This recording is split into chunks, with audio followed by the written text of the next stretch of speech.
I'm Sabriye Tenberken and I'm the co-founder of Kanthari. My name is Paul Kronenberg. I'm from Holland, and together with Sabriye, I'm one of the co-founders, co-directors. Kanthari is a plant that grows wild in every backyard in Kerala. It's a very small but very spicy chili. A chili that is not only spicy but has also medicinal values. And for us, therefore, it is the perfect symbol for a leader, a new type of leader who has fire in the belly, who has spice in the action, who has the guts to challenge the status quo, and who comes up with new solutions for old and new problems.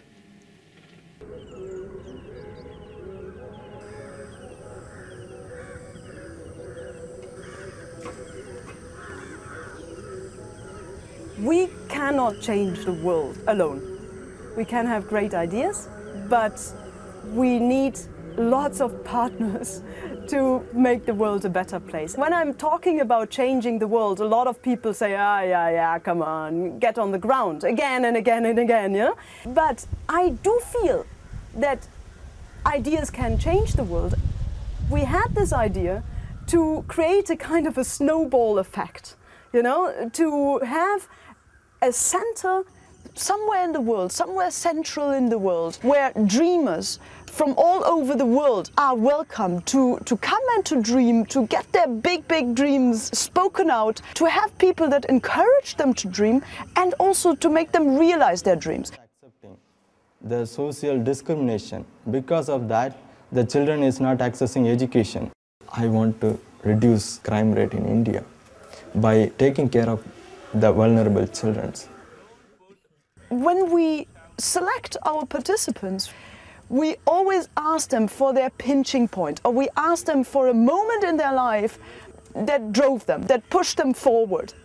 My dad suffered from HIV, but we only got to know his status like a couple of months before he died. Back home in Liberia, you see the disabled people in the street begging for alms. That's the only job they know. In general, Hebron is a very conservative city. Everything for women especially, it's forbidden. I feel it's miserable for girls. Most of the wars that are emanating, this is as a result of greed, different either it's political greed for money and all of that. Almost Tibetan people think we are useless because we have disabled. But I want to change this kind of negative attitude.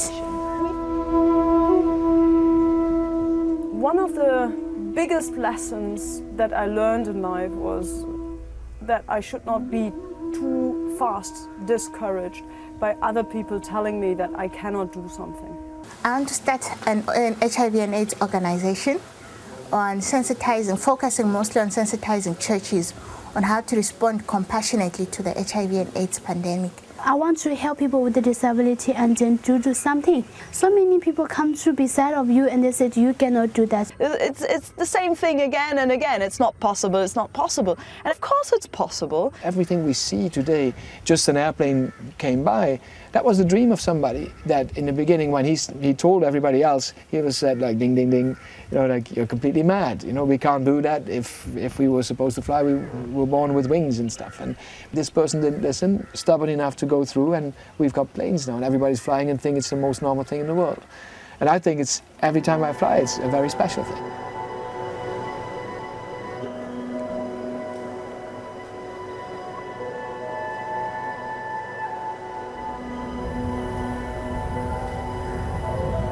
Most of our participants are survivors. I mean, a lot of them, they come from war zones.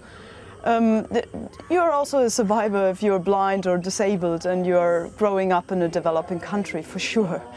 We are here to really catalyze them to the point where they are jumping back, to use this as a jumping board, and they are jumping back in life and are actually doing what they always wanted to do. And if they're really passionate about it, they will become successful.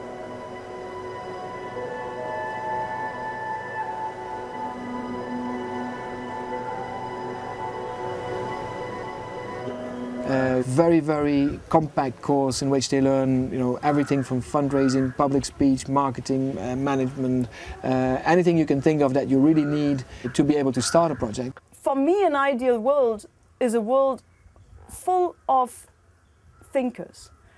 People that step back from their personal little nitty-gritty things. People who start to use their senses, start to use their focus and start to use their brain to create something for their communities, to create something for their surrounding. Maybe there is a good reason for them to drop out of a system that has no relevance to them. And here I do feel that we are relevant. At least that's my biggest wish, so that whatever we do with these guys have value to their lives. I have to not give up, but to just go on with my dream and just work on it, no matter what the circumstances I come across will be. We are looking for driven, motivated and committed participants who have a lot of energy, and also participants who have experienced something that pushed them forward to change something and to change their social surrounding to a better place. We want you to dream about what it is that you want to do, not what your parents or your brother or sister wants you to do. You have to make a decision to shape your future. Whoever would like to be part of this adventure and who would be part of this network which we are building up in the future, please apply at www.kanthari.org.